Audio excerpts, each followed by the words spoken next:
bizarre end to the recent Bladensburg election for mayor, and it has our attention. We've been looking further into this since we first reported on it earlier this month. Tonight, for the first time, a town council member who claims he was set on fire after losing the mayor's election is talking to us. He denies making threatening Facebook posts against an opponent, even though the courts have allowed a peace order to stand, which essentially forces him to stay away from her. Scott Broom is in Bladensburg to talk us through all of these twists and turns. Scott. Well, wow, what an interesting interview. It's going to take me a second to get to it, though, because there's some background here. This is about a council member here in Bladensburg named Donnie Bridgman. He recently lost a three-way race for mayor, and that is when things went crazy.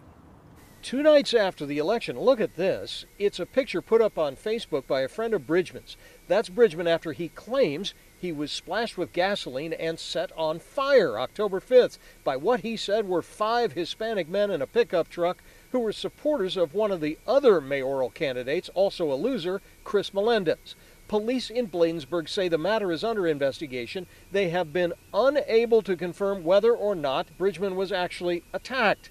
But it gets weirder, because the night before Bridgman claims he was attacked, he's accused of making bizarre, racially tinted threats against Melendez on Facebook. Threats so disturbing, Melendez got an emergency court order to keep Bridgman away.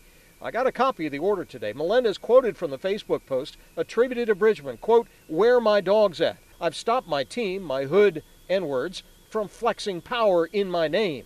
Dogs off the leash. This is black steel, and this request is approved. Get at 'em." He went on to post Melendez's personal information, including address and phone number. Melendez says she fears for her life, and for the moments the courts agree, Bridgman has been ordered to have no contact with her. So today, Bridgman agreed to talk about all this. Did you write this stuff? Has anything happened to her? Not that I know of. Okay. Has anything ever happened to anyone based on any tough language I put on Facebook? I'm just saying I have an extensive... Did you write that? I did not have that on my Facebook when I woke up. I have not seen that authorized or verified to me. I confessed to the judge that I drank for 2-3 days after the election, that I had several people over. We had a victory party. My Facebook was up. Several people have access to my Facebook, but that claim has not been authenticated. You're saying it's possible while people were over and you were drunk that somebody else wrote this on your Facebook page? In all honesty, I can't say conclusively that did not come from my that did not come from my computer. I can say it did not come from my hands. If it existed, it wasn't a threat to her. But her fear-mongering is real. Her actually going and telling people, "Hey, this guy's going to kill me," gets a whole bunch of people incited to want to defend her. Did you stage this burn attack? I lost an election. I wanted to move on with life. I did not stage an attack against me to get points. No, I would not set myself on fire. For what end? For what end? I want my opponent to stop telling people that I'm a threat to her life. I have not ever threatened her, nor would I threaten her.